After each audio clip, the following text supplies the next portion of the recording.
이 책도 선지서 또 예언자이기 때문에 예언서에 분류됩니다. 선지자들이 보통 하는 일은 뭐냐면 백성들의 회개를 촉구합니다. 그렇게 살다가 큰일 난다. 하나님 제대로 믿어야지. 너 그렇게 사는 거 잘못된 길이야 하면서 회개를 촉구해 돌아오도록 하는 사인이 많이 있습니다.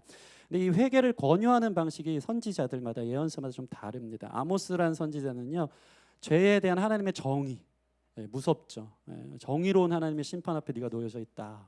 무섭고 두려우신 하나님 앞에 회개하여 돌아오라고 합니다. 이사야는 하나님의 거룩하심을 강조해요. 이렇게 거룩하시고 반대로 우리의 죄는 하나님의 거룩하심에 의해서 너무나 차별되죠. 너무나도 부정하죠. 그렇게 살면서 하나님의 거룩함에 이르를 수 있겠느냐 하면서 오히려 하나님의 거룩한 영광을 비추는 것으로 회개하여 너희 몸을 거룩하게 하라라는 걸 강조합니다. 에스겔은요, 신비한 환상들이 많이 나와요. 하나님의 주권적 역사하심, 우주적 통치를 보여주고, 예레미야는 이 마음이 부패하여서 너희가 우상을 섬기고 하나님을 등지고 살기 때문에 성령께서 주신 새 마음을 가져야 된다라는 쪽에 집중을 하면서 회개를 강조합니다. 오늘 저희가 읽은 이 호세아는 뭘 강조하냐면요, 하나님의 끝없는 사랑을 강조하는 책입니다. 하나님이 이토록 사랑하시니까 돌아오라라는 것입니다. 결국 하나님밖에 없다. 세상 사랑, 사람을 통해 얻는 사랑이 아니라 하나님 사랑밖에 없음을 너가 깨달을 것이다. 알아서 돌아오겠죠. 세상에서 배신당하고 사람들로 상처받고 여러 가지 다른 것들을 했었는데 그것들이 내 마음을 채우지 못하고 물질이 전부인 줄 알았는데 그게 전부가 아닌 허한 마음을 경험할 때 주와 같은 분 없구나, 하나님 사랑 같은 분이 없구나 깨달을 수 있도록 호세아서는 하나님의 끝없는 사랑을 강조하고 있는 것이 바로 호세아 책에 나와 있는 권유요, 회개를 향한 목적이 되는 것입니다. 여러분, 우리는 하나님을 사랑해야 합니다. 하나님의 사랑 때문이죠.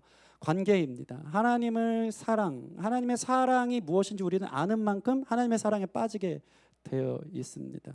그래서 우리가 예배하지만 하나님 사랑하지 않고 이 자리에 앉아 있는 사람처럼 힘든 사람이 없어요. 그래서 마음은 딴 데 가 있고 형식적으로 와 있는 사람처럼 그래야 좀 복받고 그래야 좀 내 마음이 좀 평안해지고 이 정도 수준으로 할 때는 의무가 될 수가 있어요. 관성에 의해서 교회 다니는 사람들이 있어요. 한번 가면 멈추기 힘드니까, 어려서부터 다녔으니까, 안 가면 괜히 찜찜하니까. 그것도 아니고요, 하나님의 사랑이 예배 가운데 부어지고 그 사랑을 깨닫는 만큼 그 사랑이 좋아서, 주님과의 교제가 좋아서 의무가 아니고 관성이 아니고 나와지는 거, 그게 진짜 예배자예요. 여러분, 예배가 기뻐서 나왔으면 좋겠어요.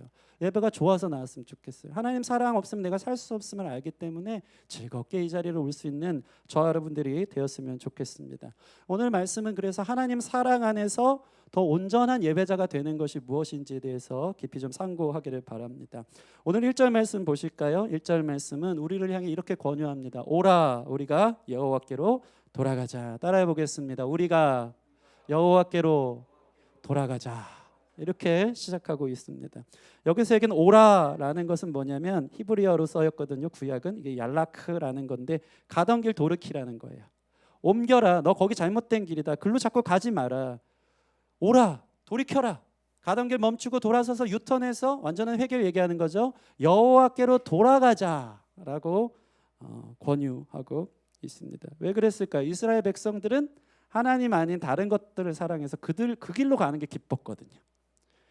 그 자리가 아니고 가던 길 멈춰야 되는데 그들이 가는 길, 발빠르게 달려갔던 길은 더 좋고 더 행복하고 더 좋았던 것이 많았던 것입니다.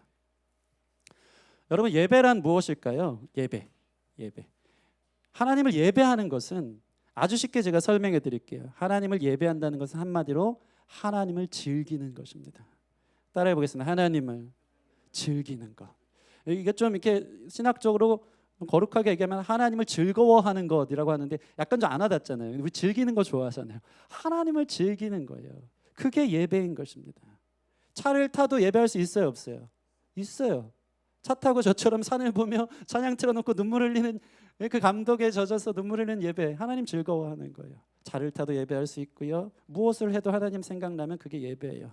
지하철역을 나와서 시원한 바람을 맞으면서 와 좋다. 그것도 어떤 신학자는 예배라고 해요. 예배. 하나님 좋네요. 감사하네요. 모든 것 안에 하나님 허락하신 모든 것들을 즐기는 거예요. 즐기지 못하면 예배가 안 되죠. 우울하죠. 힘들죠. 하나님 허락한 모든 것들, 고난일지언정 힘든 것일지언정 주님의 사랑 안에 해석되어지기에 즐길 줄 아는 것, 그게 바로 예배라는 것입니다. 범사에 하나님이 좋은 거예요. 세상 일이 잘 안 돼도 이 세상은 잠깐 지나가는 건데 이 땅에 하루에 뭐 되고 안 되고 부동산이 오르고 뭐 주식이 오르고 이런 것 때문에 막 업됐다 다운됐다 이런 수준 이건 다 지나갈 일이지만 영원한 하나님의 사랑, 내가 주님 앞에 내 사랑하는 주님과 함께 교제하는 그날이 오는 것을 믿으십니까? 그 날을 기다리면 이건 너무나도 작은 일인 거예요. 크고 작은 일, 사람 죽고 사는 문제가 아니에요. 그래서 하나님 안에서 하나님을 즐기는 것, 그게 바로 예배자인 것입니다. 예전에는 이 코로나 전에는 대한민국 뭐 무슨 국가대표 축구를 하면요, 제가 그게 기억이 많이 나요. 주로 수요일 8시에 할 때가 참 그렇게 많았어요. 왜 그랬을까요? 제가 왜 그거 기억 많이 할까요? 수요 예배 가야 되니까. 꼭 대한민국 막 예배 드리는데 밖에서 대한민국 떠들어. 꼭 수요 예배 드려야 되는데 저를 유혹하는 거죠. 저 축구 엄청 좋아하거든요. 근데 너무 신기한 거는 부족하지만 제가 목사여서 교회 나올 때가 있습니다. 수요일날 사실 축구 보고 싶은데 나와서 이제 설교해야 되니까 그게 은혜예요. 은혜인데 정말 신기한 사람들이 있어요. 밖에서 대한민국 떠들고 있는데 수요 예배 드리러 오는 청년들이 있었다는 사실. 제가 믿음이 부족한 것 같겠지만 저는 그 청년들이 참 신기했어요. 쟤는 뭐냐? 다 밖에서 대한민국 가는데 예배를 와서 할렐루야 하면서 찬양을 하고 하나님을 즐거워하는 거예요. 그 사람들은 이 축구를 몰라서 그랬을 수도 있겠죠. 그때 하는 걸 몰라서 그럴 수도 있겠지만 하나님보다 예배가 지금 더 필요하고 예배를 즐기고 기도가 필요하고 말씀 듣는 게 즐겁고 이렇게 나오는 거죠. 그것이 신기한 일이 되지 않기를 바랍니다. 하나님이 우선이고 하나님이 좋으니까 누가 말려도 그냥 나와서 예배하는 거예요. 유튜브 틀어서 말씀 듣는 거예요. 찬양 들으면서 주님 안에 거하기를 노력하는 것입니다. 여러분 한번 여러분 자신을 좀 생각해 보세요. 여러분들은 드라마보다 하나님을 즐기고 있습니까? 잠자는 것보다 하나님을 즐깁니까? 게임보다 하나님을 즐기고 먹는 것보다 하나님 즐깁니까? 사실은 그게 아니면 다른 것 예배하고 있는 것입니다. 우리 자신이, 저도 이 말씀을 준비하는데 난 뭐가 제일 즐겁나 너무 부끄러운 거예요. 너무 부끄러운 거예요. 가슴 깊이 생각해 봤으면 좋겠어요. 난 정말 하나님이 즐거워서 달려왔는가? 하나님 생각하면 신나는가? 아니면 다른 게 더 좋고 기쁘고 다른 데로 달려가는 게 더 큰 기쁨인가? 호세아는 그래서 오늘 말씀 첫 부분을 이렇게 말하는 거예요. 오라 여호와께 돌아가자. 다른 데 말고 하나님과의 사랑에 빠지자. 그게 최고다. 그게 좋다. 라고 우리에게 이야기하는 것입니다. 그런데 사람이 이렇게 오라 여호와께 돌아가자 하면 돌아갈 사람 있어요, 없어요? 없습니다. 하나님 말고 다른 것 사랑하고 있는데 거기에 정신 빠져 있으면요 돌아갈 생각 안 합니다. 전혀 안 합니다. 사람은요 뭔가 이쪽에 있는 허함, 이곳에서 느껴지는 상처 또는 공허 또는 결핍 이런 것들을 느낄 때 마치 집 나간 탕자가 그때는 괜찮았는데 자기의 모든 것을 탕진하고 허비한 뒤에 돼지 쥐염 열매 먹으면서 아버지 집이 좋았는데 생각하듯이 어떤 자극이나 어려움들이 인생에 올 때 하나님 쳐다보게 되어 있어요. 그래서 하나님이 사실 오늘 그 뒤에 말씀을 보면요 참 우리를 아프게 하는 말인 것 같지만 아까 얘기했듯이 호세아는 사랑을 얘기한다 그랬잖아요. 하나님의 사랑 안에 해석할 때 다시 볼까요? 6장 1절 말씀을 보면 이렇게 하나님의 방식이 우리 가운데 다가오는 걸 보게 돼요. 오라 우리가 여호와께로 돌아가자. 어떻게 해요? 여호와께서 우리를 찢으셨으나 도로 낫게 해줄 것이요 우리를 치셨으나 싸매어 주실 것이다.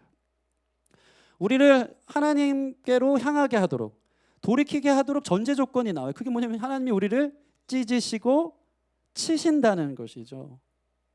우리가 다른 기쁨을 찾고 즐길 때 하나님의 방식 중에 하나는 그게 사랑인지 아닌지 우리는 잘 모르고 때로는 상처가 되겠죠. 근데 그것이 마치 호세아는 진짜 사랑인 것처럼 우리가 정신 못 차리고 있을 때 우리의 마음을 돌이키기 위해 하나님의 사랑의 방식은 우리를 찢으시고 치신다는 것입니다.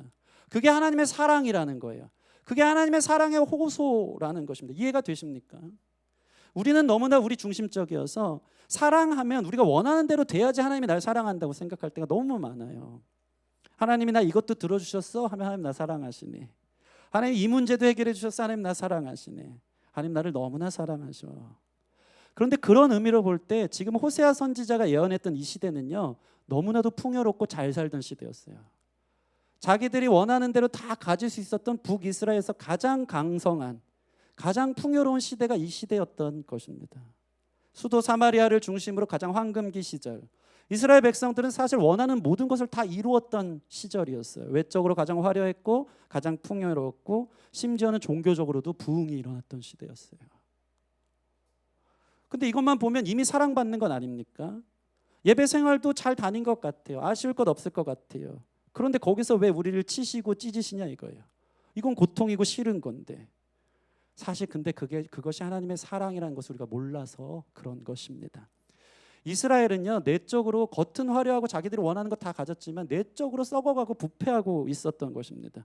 이스라엘 지도층들은 전부 다 도덕적으로 타락했고요. 가난하고 소외된 자들은 천대받았던 시대에 우상 숭배가 가득했어요. 특별히 이런 불법자들이요, 전부 다 종교인들. 당시로 얘기하면, 오늘날로 얘기하면 기독교인들이 더 사회적 정치적으로 더 불법을 행하고 자기 자신만 호의호식하면서 잘 먹고 잘 살면서 나 하나님 사랑받았다 하면서 가난한 사람 돌아보지 않는 그 시대 가운데 있는 것을 호세아가 들춰내고 있는 것입니다. 이것을 호세아는 간파했어요. 그들의 형식과 다른 삶, 진짜 마음이 어디 있는지, 그들이 정말 무엇을 즐기고 있는지, 그것이 이 땅을, 이 나라를 얼마나 병들게 하고 있는지를 호세아 선지자는 알았어요. 그래서 진짜 사랑은 하나님 그거 그냥 두지 않는 게 사랑이다. 하나님이 찢으신다. 이방 나라로 공격이 들어오게 하시고 유다와 이스라엘 사이에 전쟁이 일어나게 하시면서 그걸 통해서 이게 아니구나. 우리가 다른 것에 기대어 살았고 이게 사랑인 것처럼 쫓아다녔지만 하나님이 우리를 괴롭게 하시고 우리를 찢으시고 우리를 치심을 통해서 하나님께 돌아가게 하셔서 진짜 사랑이 어디 있는지 깨닫게 하신다는 것이죠. 제가 분명히 말씀드리지만 여러분 삶에 하나님의 간섭하심이 있습니까? 하나님의 징계가 있습니까? 이 룻기에 보는 나오미는요, 하나님 떠나서 다른 걸로 배부르려고 고향 땅을, 믿음의 땅을, 영적인 땅을 떠나서 모압 땅으로 갔을 때 어떤 일이 벌어지죠? 자기 남편도 있고 두 아들을 잃어요. 얼마나 큰 상실입니까? 가장 큰 상처겠죠. 이 룻기에 나오는 이 나오미가 이런 얘기를 해요. 전능자가 나를 심히 괴롭힌다. 괴롭힌다. 근데 사실은요, 그 괴롭힘 때문에 다시 영적인 자리로 돌아왔고 나오미는 룻을 만나서 그 뒤에 하나님과의 관계 안에서 더 깊은 하나님의 역사, 일들, 나라, 영광을 취하면서 나중에는요, 내 이름을 나오미라 말고 마라라 해라, 쓰다라는 거, 인생이 쓰다. 근데 나중에는 다시 나를 나오미로, 기쁨으로 바꾸라고, 하나님 안에서 진짜 기쁨을 회복하는 얘기가 이 룻기의 내용인 것입니다. 여러분 삶에 혹시 전능자가 나를 심히 괴롭힌다는 것을 경험할 때가 있습니까? 이것은 바로 하나님의 사랑이라는 것입니다.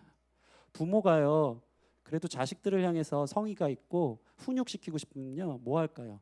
매를 듭니다. 매를 들어요. 저도 어릴 때 많이 맞았을 것 같아요, 적게 맞았을 것 같아요. 네, 많이 맞고 자랐습니다. 많이 맞고. 근데 지금 생각하면요, 철 들고 보니까 많이 맞고 자랄 때가 부모님 사랑이었더라고요.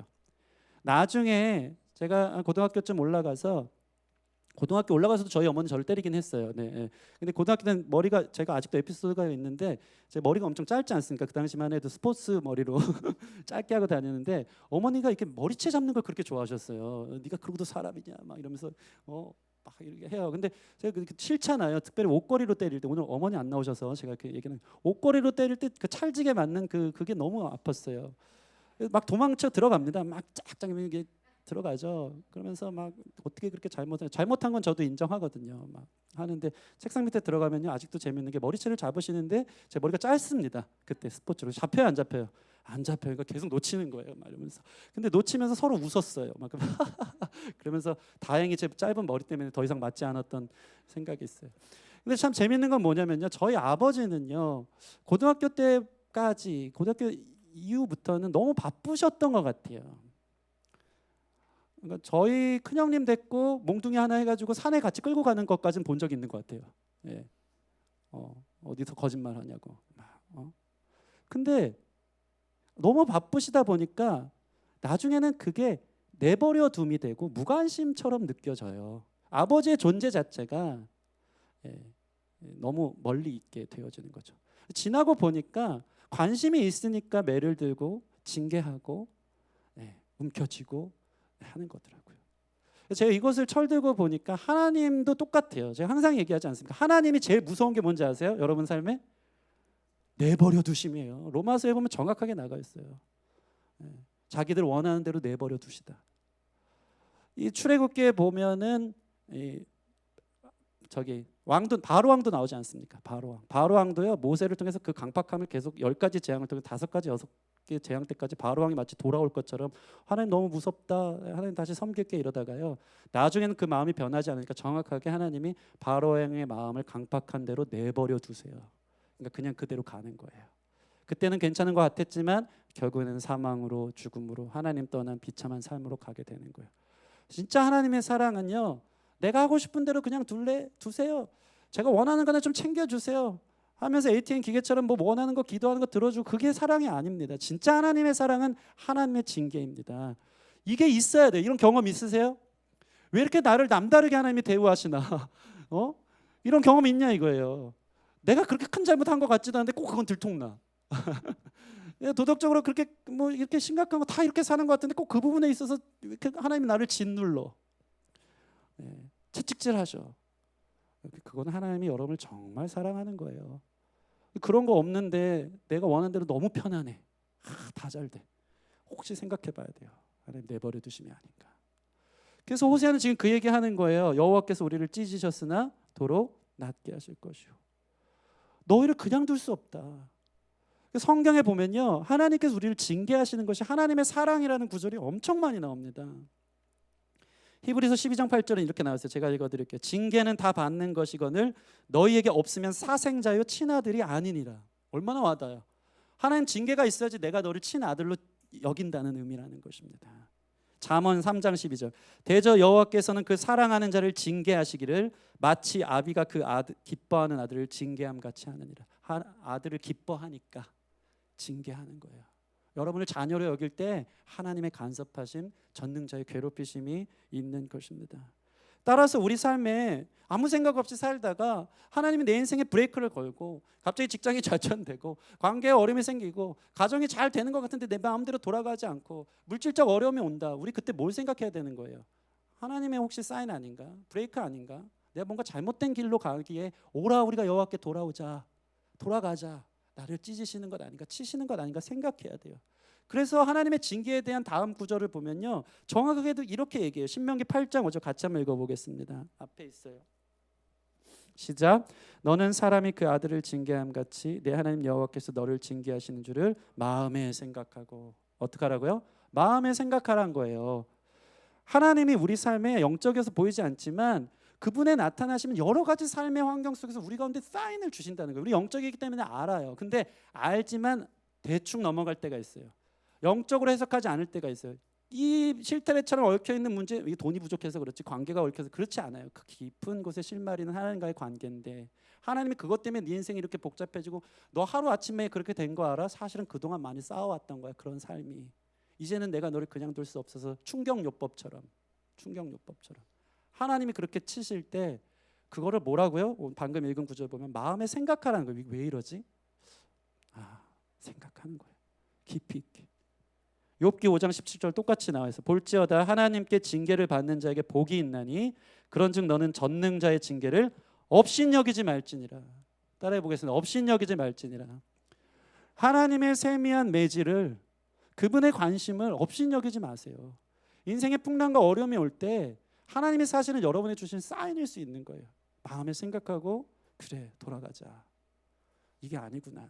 하나님 사랑 안으로 돌아오자. 그 사인임을 생각하고 주님께서 주시는 징계를 업신여기지 않기를, 그것을 마음에 새기고 그 의미를 알기를 바랍니다.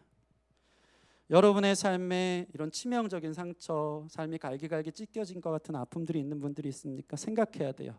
혹시 내가 그냥 업신여기고 그런 것 아닌가? 하나님이 나의 삶에 무엇을 원하시나 생각했으면 좋겠습니다. 그래서 호세아서에 보면 오늘 말씀 보면 하나님의 사랑이 이처럼 우리를 향해 치시고 찢으시고 이게 엄청 나와요. 오늘 말씀만 봐도요. 6장 1절 저희가 읽었잖아요.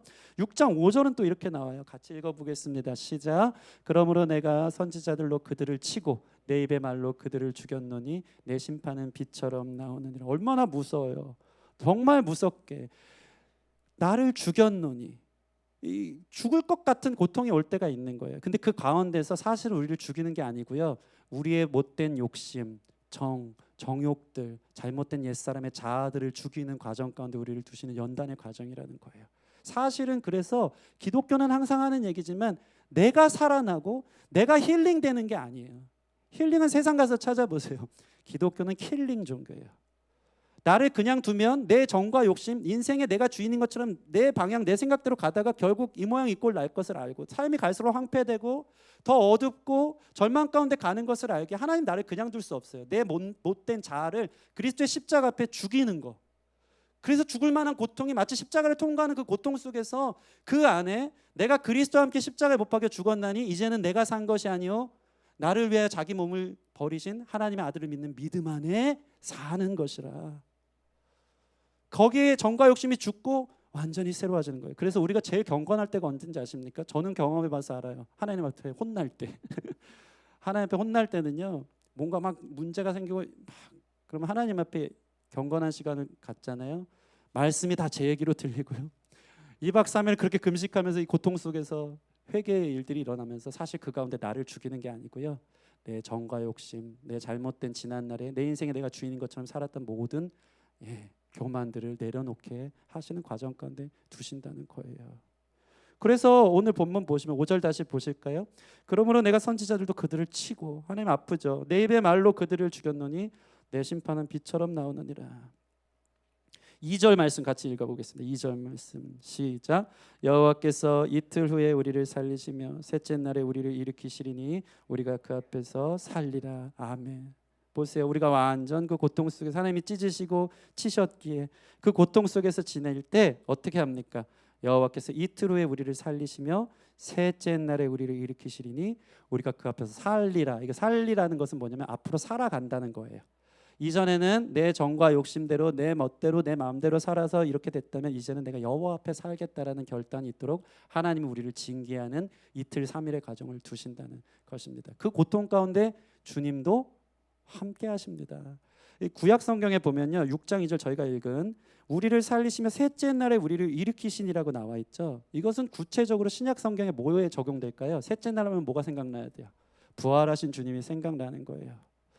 내가 주님의 십자가에 같이 죽고 그 고통 가운데 함께 하시는 주님과 함께 다시 살아나는 것. 사도 바울이 늘 하던 말이 있어요. 고린도전서 보면 말씀대로 우리를 살리신다. 말씀대로 3일 만에 살리신다는 말은 정확하게 호세아 6장 2절 9절을 인용한 거예요. 성경에, 구약 성경에 우리를 셋째 날에 일으킨다는 이 표현은 호세아밖에 없어요. 3일, 셋째 날. 사도 바울은 이 부활의 증거를, 예수님의 부활의 증거를 이것을 비유해서 드는 거예요. 구약에 나온 말씀대로 우리를 살리시니. 다시 얘기해서 우리가 내 마음대로 살아갈 때 하나님의 징계는 마치 나를 죽이는 것처럼 너무 힘든 고난의 터널을 통과하지만 그게 날 죽이려고 하는 게 아니고 내 정과 욕심이 죽고 내가 왕되었던 삶이 죽고 주님 안에서 셋째 날 주님과 함께 내가 사랑하는 주님과 함께 살아가는 것. 이것이 주님이 우리를 원하는 거예요. 그래서 신앙생활하면서 제일 꺾기 힘든 게 뭔지 아십니까? 제일 꺾기 힘든 거. 욕심보다 더 큰 죄가 있어요. 그게 뭘까요? 고집이에요. 고집. 사람이요, 무지해서 천국 못 가고 뭐 하나님 잘 못 믿는 것보다 이 고집, 교만, 아집 때문이에요. 알거든요. 아는데 내가 죽기 싫어서 그래요. 그게 긴 거예요. 그 인생이 엄청 긴 거예요. 어떻게 살면 알거든요. 왜 몰라요? 맨날 주일마다 듣는 말씀이 그 말씀인데 늘 복음이 당신이 죽어야 된다, 킬링 돼야 된다. 아는데 안 돼요. 내가 그렇게 살아나는 거예요. 내가 내 인생의 운전대를 붙잡고 주님 당신은 제가 보스고요. 당신은 비서예요. 내가 하는 거 그냥 이게 도장만 찍어주고 지원이나 해주세요. 내 멋대로 살아야 그게 행복이에요. 하나님은 근데 거기서 일절 양보 없어요. 절대 양보 없어요. 하나님은 우리에게 모든 걸 거셨거든요. 그 딜 앞에 누구도 하나님의 고집을 꺾을 수 있는 사람은 없어요. 하나님의 고집이 뭔지 아십니까? 반드시 내가 너를 십자가에 같이 죽고 나와 함께 살아야 돼. 살도록 만들어낼 거야. 거기에 그 아들 예수 그리스도를 걸 만큼 이 도박에 다 걸었어요. 아들 걸 수 있는 사람 나와보세요. 그런데도 우리는 싫어요. 고집 부리는 거 아니에요. 하나님 절대 하나님의 그 거룩한 고집 꺾이지 않아요. 그래서 진짜 신앙생활은요, 맨날 20년 30년 신앙생활 나온다고 교회에 가서 예배드리고 그게 다가 아니고 결국에는 내 고집 꺾고 내가 십자가에 죽고 날마다 십자가 앞에 내가 죽고 하나님 원하는 뜻과 부르심에 따라 순종하는 삶을 사냐 안 사냐, 그거 하나예요. 그거 하나. 그거 위해서 사는데 왜 맨날 똑같은 말씀 듣냐면 그거 안 하니까 또 듣는 거예요. 네, 저에게 적용하는 말이고요. 우리 정말 겸손하게 무릎 꿇어 우리를 찢으시고 치실 때 하나님 나의 왕입니다, 주님의 뜻 가운데 나를 드립니다 하면서 죽게 돌아갈 수 있는 저와 여러분들이 되었으면 좋겠습니다. 그렇게 주님 앞에 돌아온 자들을 향해서 이제 호세아는 이렇게 얘기해요. 3절 말씀 같이 읽어보겠습니다. 3절 시작. 그러므로 우리가 여호와를 알자. 힘써 여호와를 알자. 그의 나타나심은 새벽빛같이 어김없나니 비와 같이 땅을 적시는 늦은 비와 같이 우리에게 임하시리라 하니라. 아멘. 자, 주님께 돌아갔으면 어떻게 해야 된다고요? 그러므로 우리가 여호와를 알자. 따라해 보겠습니다. 여호와를 알자. 우리 옆 사람 보면서 당신이 여호와를 알기를 원합니다라고 좀 이렇게 흔들어서 한 번 더 얘기할 때 당신이 주님을 깊이 만나길 원합니다. 네, 이렇게 권유합니다. 여기서 우리가 여호와를 알다라는 것은 히브리어로 야다라는 것인데요. 그냥 지식적 알미 아니에요. 여러분 하나님 알아요, 몰라요? 알아요, 몰라요? 지식적으로는 알죠. 늘 듣던 말이고 예수님이 날 위해 죽으셨고 부활하시고 믿고 간단 말이죠. 근데 여기서 얘기하는 알은 그 정도 지식적 표면적 알미 아니고요. 경험적 알미예요. 경험적 알미. 체험적으로 하나님을 알자는 거. 오라 우리가 여호와를 체험하자. 여호와를 경험하자. 그냥 공부해서 아는 수준이 아니고 그 하나님을 하나님으로 아는 거예요. 하나님으로 경험하는 거예요. 호랑이를 책으로 배운 사람과 동물원에서 철장 속에 있는 사람과 산에서 제대로 만난 사람은 다르겠죠. 하나님을 제대로 아는 것은 하나님을 바로 만나는 것, 체험하는 것을 얘기하는 거예요. 그 수준으로 가야 된다는 것입니다. 여기서 그래서 야다라는 이 단어가 히브리어로 보면 부부 사이의 관계를 얘기하는 거예요. 남들이 모르는 서로를 아는 것. 남들은 절대 몰라요. 체험적으로 아는 거예요. 은밀한 사랑, 은밀한 습관. 여러분 부부의 습관, 제 습관 여러분 모르잖아요. 그죠? 제가 양치를 할 때 치약을 중간부터 짜는지 밑에부터 짜는지 이런 거 잘 모르잖아요. 제가 얼마나 뒷정리를 안 하는지 잘 모르잖아요. 깔끔하죠. 요즘 경희가 제 삶을 좀 많이 알고 있습니다. 이제 주말에 자주 와서 보는데 제가 주중에 얼마나 수염이 더부룩한지 여러분 모르잖아요. 늘 부활하는 저를 경험한데요. 주일날 보면요 얼굴이 너무 환해졌대요. 어저께가 완전 다름을 약간 경험하고 있어요. 저를 야다로 알면서 체험적으로 경험하고 있는 거죠. 그 사람의 성향을 부부끼리만 아는 거거든요. 하나님을 안다는 것은 그런 은밀함을 말하는 거예요. 거기까지 아냐 이 말이에요. 최근 저희가 이제 아침마다 말씀한 구절, 오늘의 말씀한 구절 큐티 올리지 않습니까? 올리는데 제가 3일 하고 집사님 이틀 하고 손정국 집사님 하루 하고 이렇게 해요. 집사님, 손정국 집사님이 이렇게 아주 원초적으로 표현한 게 있는데 저한테 확 이제 와닿더라고요. 그게 뭐냐면 사랑은 공부해서 가능한 게 아니고 사랑은 빠지는 거다. 빠지는 거다. 제 아무리 성경을 막 보고 말씀 지적으로 머리만 커져서 안들 하나님을 체험하지 않으면 사랑에 빠지질 않아요. 여기에 이런 게 진짜 예배라는 거예요. 돌아갔는데 이 알다라는 것은 하나님 사랑함으로 아는 거거든요. 그럼 하나님을 경험해야 알 거 아니에요. 여러분 안에 이러한 경험과 체험이 없으면요 신앙생활 정말 재미없어요. 하나님을 체험적으로 알기를 바랍니다. 그 체험적으로 알기 위해서 주님 앞에 나가면 3절 말씀 얼마나 큰 소망이에요. 3절 볼까요?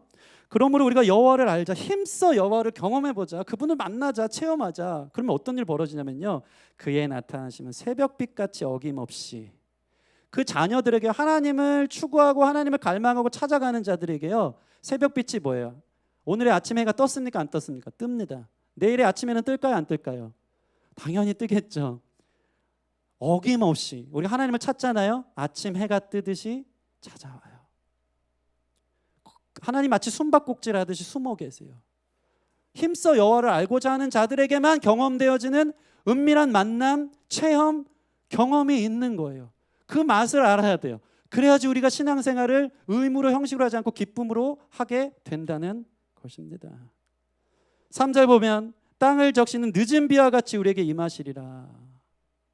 땅을 적시는 늦은 비. 늦은 비는 좀 인내가 필요하겠죠. 이 당시 늦은 비는 이스라엘 돌아가는 이 농경 사회 속에서 볼 때 이른 비는 가을에 거의 씨를 뿌리기 때문에 이른 비는 11월쯤, 늦은 비는 3, 4월에 일어나요. 3, 4월. 3, 4월에 일어나는 이 늦은 비가 그 해의 농사가 얼마큼 열매 맺고 수확을 가져오는지를 이제 얘기하는 거예요.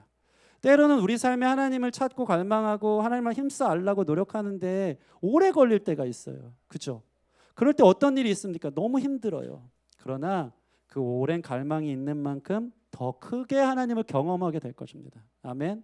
늦은 비와 같이 하나님을 경험해요. 끝까지 주님을 갈망하는 것이 얼마나 중요한지. 그래서 그로 인한 풍요로움이 있는 거예요. 당시 우상 숭배는요, 빛과 비가 주는 풍요로움이 있거든요. 그렇다고 믿었어요. 근데 지금 호세아가 보란 듯이 얘기하는 거예요. 너희가 하나님 경험해봐. 아침에 해가 뜨는 빛처럼, 늦은 비처럼 훨씬 더 큰 풍요로움을 경험할 거야. 그게 주님을 믿는 기쁨이야. 이 기쁨 아니야 이 말이에요. 항상 그 찬양하잖아요. 주가 나와 동행을 하면서 나를 친구 삼으셨네. 우리 서로 받은 그 기쁨을 알 사람이 없도다. 은밀해요. 근데 너무 벅차요. 너무 감사해요. 그 풍요로움으로 사는 거예요. 신앙생활은 이렇게 하는 거예요. 같은 말씀을 들어도 어쩜 그렇게 말씀이 내 말씀인지, 어쩜 그렇게 나를 향해 부르시는 사랑의 메시지인지, 어쩜 그렇게 내 삶에 개입하시는 주님의 간섭하심인지, 전능자의 괴롭히심도 사랑으로 느껴지는 하나님 나 정말 사랑하시네. 알 사람이 없도다. 알 사람이 없도다. 이게 바로 신앙의 깊이라는 것입니다. 저희 사모님이 요즘 성경 필사에 빠졌어요. 그 뭐라도 하니까, 몸을 움직여서 하니까 깨닫는 게 많나 봐요. 저희 사모가 대단한 게요. 책을 읽으면요, 앞에 머리말에서부터 뒤집어집니다. 머리말이 새빨갛게 줄이 쳐지면서 거기서 모든 은혜를 다 받아요. 이유는 왜 그럴까요? 평소에 책을 그렇게 안 읽는다는 거죠. 예. 그리고 끝까지 읽어본 적이 없어요. 이미 다 받았어 거기서. 예. 그만큼 짧은 구절에 임팩트가 강하다. 이런 게 있는 거죠. 최근에 우리 사모님이 성경 필사를 하는데 뭔가 크게 깨달았대요. 근데 제가 그런 얘기를 들으면 약간 섭섭할 때가 있어요. 제가 분명히 설교 중에 한 말인데 그때는 그냥 귓등으로 남편 말로 듣고요. 하나님 음성은 따로 듣는 것 같아요. 제가 분명히 얘기했는데 하나님이 내게, 근데 사람이 그래요. 사람이 그래요. 오늘 제가 하는 말이 잔소리로 들리는 사람도 있고요. 요게 하나님 음성으로 들리면 깨달음이 달라요. 깨달음이 달라요. 여러분이 여러분 성경 찾아가면서 직접 은혜를 받으면 하나님 음성으로 들릴 때가 있어요. 그러면서 저한테 적용을 막 하면서 하나님이 직접 저에게 말씀해 주는 게 강하다고 얘기하는 거예요. 그러면서 이래요. 얘기를 밑도 끝도 없이 아 맞아 진짜 이래서 맨날 사람이 뭐 성경이라도 보고 필사를 열심히 해야 되나 봐 막 그러는 거예요. 정말 이런저런 고민이 많았는데 매일 아침마다 필사하면서 써 내려가는 그 글이 하나님이 내게 해주시는 말인 것을 부인할 수가 없대요. 원래 정답 알았는데 하나님이 그 부분을 또 짚어주니까 엄청난 부담으로 다가온다는 거예요. 야 그게 바로 하나님 경험하고 제대로 만난 거네 당신 얘기하는 거예요. 그러니까 다른 사람들은 같은 구절을 넘어가도 그냥 넘어갈 수 있는데 그게 오늘따라 너무 얹혀지고 너무 부담으로 다가오고 이렇게 살지 않은 내 자신이 보여지고 하는 것 때문에 하나님의 음성으로 들리면서 벗어날 수 없는 그 은밀한 만남, 그 체험, 하나님과의 관계 안에 들어가는 것이 바로 신앙을 바로 알고 기쁨으로 경험하는 하나님을 아는 예배자의 모습이라는 것입니다. 문제는 뭡니까? 안 하니까 모르는 거예요. 하세요. 하세요. 하면 그 기쁨을 알고 기쁨의 신앙생활을 해나갈 수 있는 것입니다. 당시에는요 이런 체험적 알미 전혀 없었어요. 제사장들은 타락했는데요. 그 이유가 뭔지 아세요? 성경은요 하나님을 아는 지식이 이 제사장들과 백성들에게 없었다고 그래요. 야 지식하면 제사장만큼 아는 사람이 어디 있겠어요. 모든 제사법, 형식, 구약, 율법, 모세오경 다 아주 그냥 꿰는 사람들 아니겠습니까? 근데 하나님이 너희들이 나를 아는 지식이 없다라고 얘기해요. 뭔 소리입니까? 너 나 안 만났잖아. 나를 제대로 경험 안 했잖아. 문자로만 봤지 그게 정말 너의 삶에 역사하는 하나님과 경험한 적 없잖아. 그러니까 형식만 남은 거예요. 제가 가장 두려울 때가 있어요. 말씀을 형식적으로 전하는 것 같을 때. 더 깊이 있게 묵상하고 정말 내 삶을 통과하고 체험적으로 해서 전하는 게 능력이더라고요. 그것이 뭐 얼만큼 유창하게 설교하느냐 안 하느냐 상관없이 이 마음에서 얹혀진 것이 영적으로 여러분에게 증거될 때 그게 또 하나님의 음성으로 들릴 때가 많더라고요. 하나님 아는 지식이랑 이 마음으로 주님을 체험하는 건 달라요. 그래서 호세아 4장 1절 보면 이스라엘 자손들아 여호와의 말씀을 들으라. 여호와께서 이 땅 주민과 논쟁하시나니 이 땅에는 진실도 없고 인애도 없고 하나님을 아는 지식도 없다. 다 아는 줄 아는데 너희는 사실 모른다는 거예요. 4장 6절에는요 내 백성이 지식이 없어서 망한대요. 지식을 버려서 너희가 버림받았다고 이야기하고 있습니다. 여러분 우리의 사랑은 무엇과 같습니까? 오늘 본문 4절 말씀 볼까요? 4절 말씀 시작. 에브라임아 내가 내게 어떻게 하랴 유다야 내가 내게 어떻게 하랴 너희의 인애가 아침 구름이나 쉬 없어지는 이슬 같도다. 인애라는 것은 사랑이에요. 너희의 사랑은요 아침 구름이 뭘까요? 안개 같대요. 그리고 쉬 없어지는 아침 이슬 같도다. 우리의 사랑은 이와 같잖아요. 그렇지 않나요? 우리를 또 폭로하는 거예요. 에브라임아 유다야, 이게 이스라엘 백성, 하나님 믿는 백성인데요. 너희의 사랑은 아침 구름 같대요. 안개 같대요. 여기 와서만 와서만 하나님 사랑합니다. 경배합니다. 사랑해요. 경배해요. 나 주위에 살리 해놓고 안개처럼 싹 사라지고 문 밖에 나가면 다른 것으로 살아가죠. 하나님 사랑 경험, 그분 안에 거하는 삶을 잊죠. 그것을 호세아는 이야기하는 거예요. 그때만 반짝이는 것, 그때만 은혜 받은 것처럼 보여지는 것, 주중에는 다 사라진 아침 안개 이슬 같은 우리의 삶을 폭로하는 거예요. 한국 단어 중에 재미있는 단어가 있어요. 탐닉하다라는 단어가 있어요. 탐닉하다. 이 뜻이 뭐냐면 말 그대로 어떤 일을 몹시 즐겨서 거기 빠진다는 거예요. 너무 빠지니까 사실 부정적으로 쓰일 때가 많은데요. 너무 빠지는 사람들 우리가 뭐라 그럽니까? 매니아 또는 빠라 그러죠. 무슨 빠 뭐 이렇게 얘기하더라고요. 근데 사실 이 매니아나 어디에 완전 탐닉해서 빠지는 사람들이 하루아침에 되는 경우는 없어요.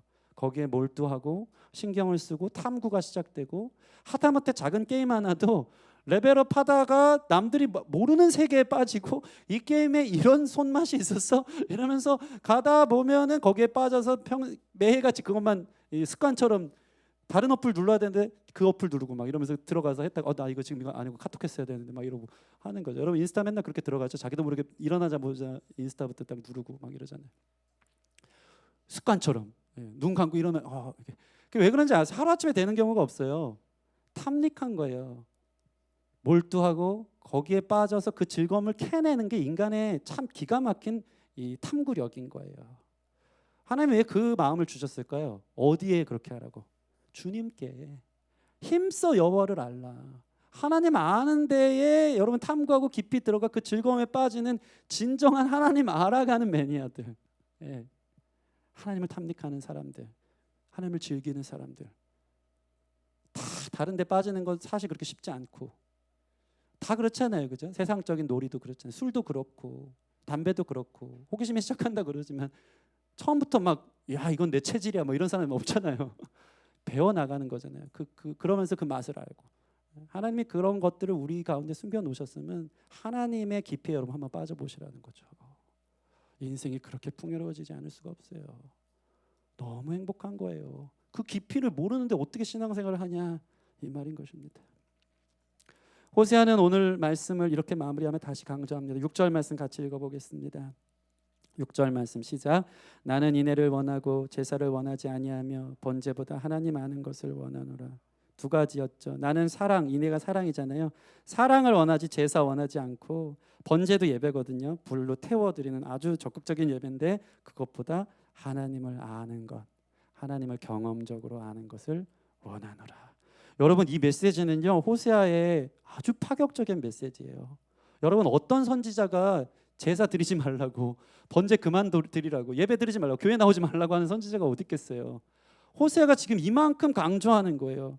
다른 선지자는 주일 빠지지 마세요. 안식일 기억하세요. 교회 나오세요. 열심히 성경 읽으세요. 기도생활 열심히 하세요를 강조했다면 호세아는 이제 그만하라는 거예요. 너희의 번제와 제사를 하나님이 이제 원하지 않는다는 거예요. 너무 파격적인 메시지죠. 그만해라. 그 형식 그만해라는 거예요. 왜요? 마음 빠졌으니까. 모르잖아. 형식만 남았잖아. 그 종교 의무에 하나님이 이제는 염증을 느낀다는 거예요. 제발 좀 그만해라. 당시에는 제가 아까 얘기한 것처럼 이 정치적으로 사회적으로 부흥함과 동시에 종교적 부흥이 있다 보니까요. 어떤 일들이 있었냐면 베델에 있는 큰 성전은요 왕실의 예산으로 지원되면서 예배가 이루어졌었어요. 종교 집회가 없지 않았어요. 매일 부흥했고요. 절기 축제가 매일 철저히 지켜졌던 시대예요. 종교적으로도 부흥기 같았어요. 예배 때는요 엄청난 찬양과 오케스트라 연주가 있었어요. 너무 아름다운 찬양대가 우리보다 못했겠죠. 너무 아름다운 찬양대가 그 예배당을 울려 퍼졌어요. 근데 하나님이 지금 뭐라고 호세아를 통해 말하면 그거 그만하라는 거예요. 지겹다는 거예요. 마음 없는 예배. 나 알지도 못하면서 경험도 못하면서 형식만 난무하는 예배 그렇게 산들 너희 신앙생활 얼마나 힘들겠냐 지금 얘기하는 거예요. 너무 놀랍지 않습니까? 수천 년 동안 수천 년 전의 이야기가 놀랍도록 우리의 이야기랑 너무 비슷하지 않아요? 제가 그런 얘기를 들은 적이 있어요. 이제 누군가의 사랑에 빠지면 밤이슬을 맞으면서도 추운 겨울에 꽃 한 송이를 들고 서 있잖아요. 언제 오나. 뭐 한 번도 안 해본 것처럼 저를 쳐다보는 저는 해봤거든요. 놀이터에 기쁨으로 서 있는 거예요. 왜 이렇게 준비가 늦는 거야? 저 멀리 베란다에 비춰지는 그 방불이 꺼지기만을 기다리면서 너무 늦는 거야. 그래도 추운 줄 모르고 이 이벤트를 해주려고 사랑하니까 기다리는 거예요. 그런데 그 반대로 완전 의미가 다른 경우가 있어요. 내가 이렇게 해야지 사랑하는 것이다 라고 생각하는 거랑 사랑하니까 1시간이고 2시간이고 기다린 것은 완전 다른 거예요. 우리의 예배가요 형식만 남을 때가 있어요. 내가 이렇게 해야지 하나님 사랑하는 거니까 안 되잖아요. 하나님 알지도 못하고 경험한 적도 없어요. 그분의 사랑의 풍요로움을 경험한 적 없는데 이렇게 해야지 하나님 사랑받는 거니까 똑같이 겉으로 볼 때는 열정을 가지고 기다린 것처럼 보여지지만 사실은 기쁨으로 하나님 사랑하니까 기다리는 거랑 이렇게 해야지 하나님 사랑받으니까 그러면 오래 못 가는 거죠. 오래 못 가요. 여러분 신앙생활 하나님 경험하길 바랍니다. 하나님의 즐거움, 하나님이 주신 기쁨, 남들이 알지 못하는 은밀한 나에게 주시는 다른 사람은 다 그냥 지나가는 그 말씀인데 나에게는 이 활자가 튀어나오는 것처럼 확 와닿으면서 나를 향한 메시지. 나의 상처를 어쩜 이렇게 잘 아시지? 나의 아픔을 어쩜 이렇게 잘 아시지? 나의 상황을 누구에게도 말 못했던 나의 상황을 하나님은 어쩜 이렇게 잘 아시지? 나를 드러내면서 내게 해주신 그 말씀을 경험하는 거. 힘써 여호를 알 때 하나님이 내게 주신 그 음성으로 우리는 1시간이고 2시간이고 밤이 맞도록 하나님을 기쁨으로 기다리는 사람이 되는 거예요. 그렇게 해야지가 아니라 요거가 바뀌어져야 돼요. 오늘 그게 바로 온전한 예배자라는 거예요. 열심히 와서 화려한 음악 속에 형식적으로 사실 그 마음 없는데 의무감에 사람들 쳐다보니까 저 성실하죠, 저 대단하죠. 저는 한 번도 예배 빠진 적 없어요. 그 얄팍한 인정 받으려고 사람들 기쁘게 하려고 사람들의 환심을 살려고 나 이렇게 우직해 잘해 그 정도 수준 아니고 진짜 하나님이 기뻐서 진짜 하나님 사랑하니까 하나님 즐기는 거 예배 오는 게 기쁜 거 좋은 거 그게 바로 하나님을 예배하는 온전한 예배자의 모습이고 호세아가 그걸 얘기하고 있는 것입니다. 여러분 이 하나님의 기쁜 사랑 안에 들어가 하나님을 경험하는 하나님을 체험적으로 아는 저와 여러분들이 되었으면 좋겠습니다. 마음 없는 예배 말고 마음 없이 말씀 보고 기도하는 게 아니라 그러면 오래 못 가요. 마음은 딴 데 있으면서 오는 거 아니고 정말 하나님 사랑하는 것. 그런 자들 오래된 사람도 있어요. 열심히 해봤는데 잘 안 된다. 더 큰 하나님을 만나는 늦은 비와 같은 은혜가 있는 줄 믿습니다. 또 금방금방 만나는 역사도 있으면 좋겠어요. 아침 해가 뜨듯이 집에서 자기와의 시간 속에 기도 한번 해보고 내 삶을 하나님 어떻게 읽어가시나 그 섭리 안에서 주님과 깊은 교제 속에 주님을 알아갈 수 있는 저와 여러분 됐으면 좋겠습니다. 말씀을 마치겠습니다. 여러분 마음이 있어 예배하는 자들 바랍니다. 주님의 갈망함으로 주님으로 오시길 기다리며 더 깊은 사랑에 빠졌으면 좋겠어요. 특별히 하나님의 간섭하심이 여러분을 향한 하나님의 사랑인 줄 믿어요. 나 이렇게 사는데도 왜 아무런 사인이 없지? 더 심각한 거예요. 하나님이 여러분에게 세밀한 간섭하심, 때로는 마음을 찢으시는 그런 고통 가운데 날 두실 때 하나님 나를 여전히 사랑하시고 관심 있고 나를 부르시는구나.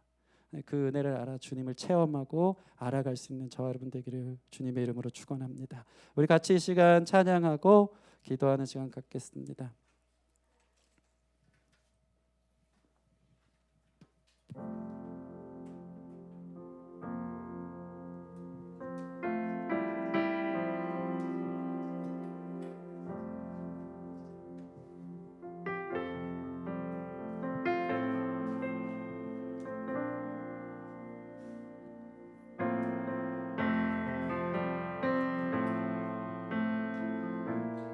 찬양하실 때 정말 갈망이 있으면 좋겠어요. 하나님 살아계십니다. 아멘. 우리 삶에 이 말씀이 진리잖아요.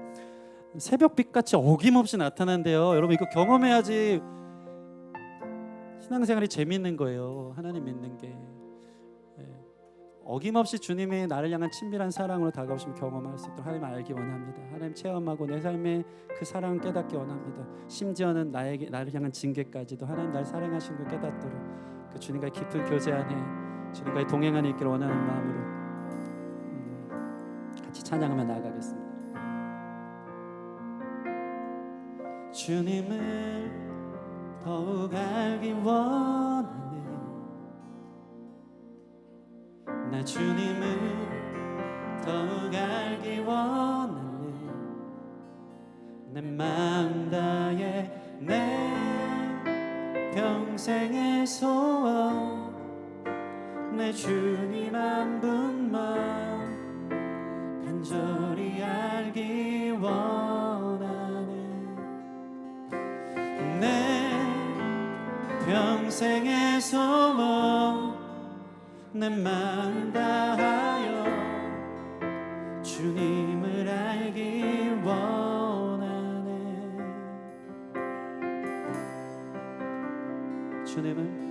주님을 더욱 알기 원하네. 나 주님을 더욱 알기 원하네. 내 마음 다해 내 평생의 소원 내 주님 한 분만 간절히 알기 원하네. 내 평생의 소원 내 마음 다하여 주님을 알기 원하네. 내 평생의 소원 내 주님 한 분만 간절히 알기 원하네. 내 평생의 소원 내 마음 다하여 주님을 알기 원하네. 주님의 사랑으로 나를 채워주소서. 주의 사랑으로 채우사 주님 알게 하소서. 나의 삶의 소 오직 하나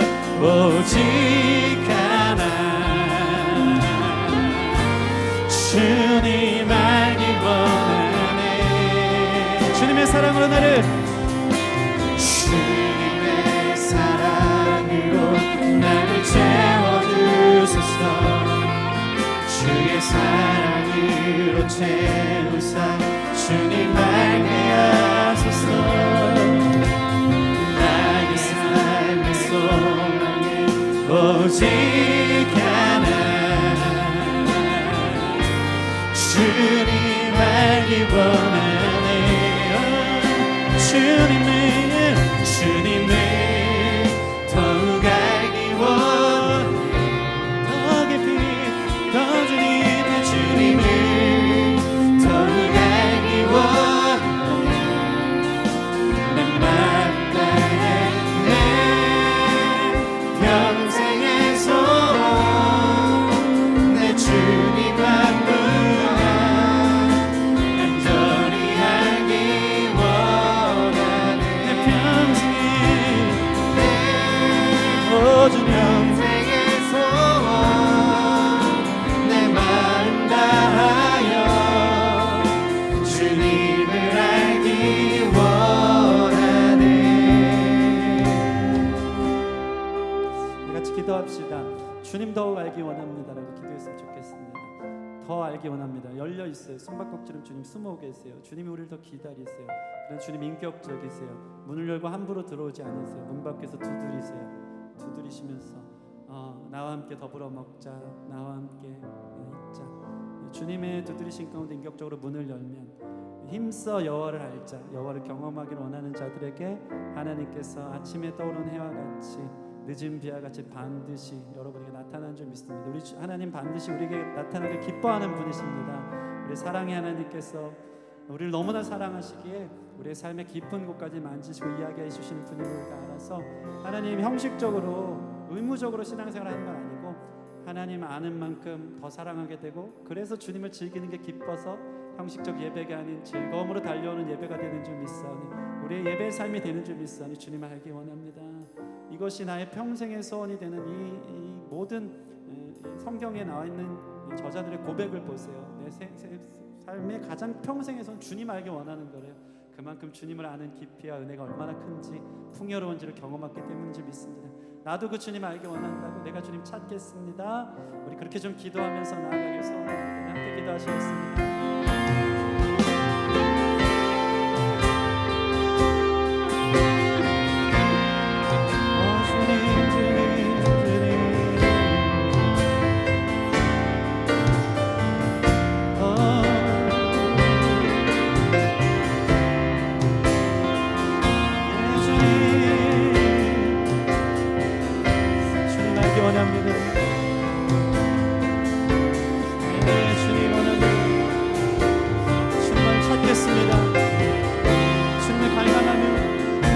앞에 서기만 합니다. 다른 것을 탐닉하고 추가하지 않겠습니다. 마음 없는 삶 되지 않도록 주님과 깊은 사랑 안에 빠질 수 있도록 인도하여 주세요. 주님 주께 돌아오고 주님의 인도하신 것들을 바라보며 설 수 있도록 주님을 경험하며 나가길 소원합니다. 내 평생에 소원 내 주님 만든 날 간절히 알기 원하는 평생의 소원 내가 다하여 주님을 알기 원하는 내 평생의 소원 내 주님 만든 날 더 알기 원합니다. 그 깊은 사랑으로 이 시간 만져주시옵소서. 이 시간 알려주시옵소서. 주님을 알기 원하네. 온 마음 다해 사랑합니다. 사랑합니다. 온 마음 다해 주 알기 원하네. 모든 삶 당신 것이니 주만 섬기리 주만 섬기리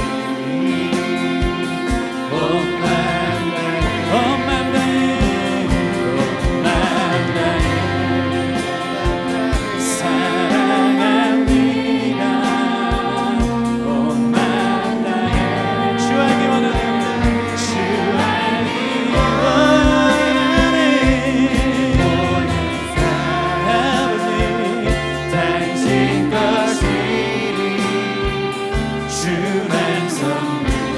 간절하게 좀 고백합시다. 목소리 높여서 함께 높여 온 마음 다해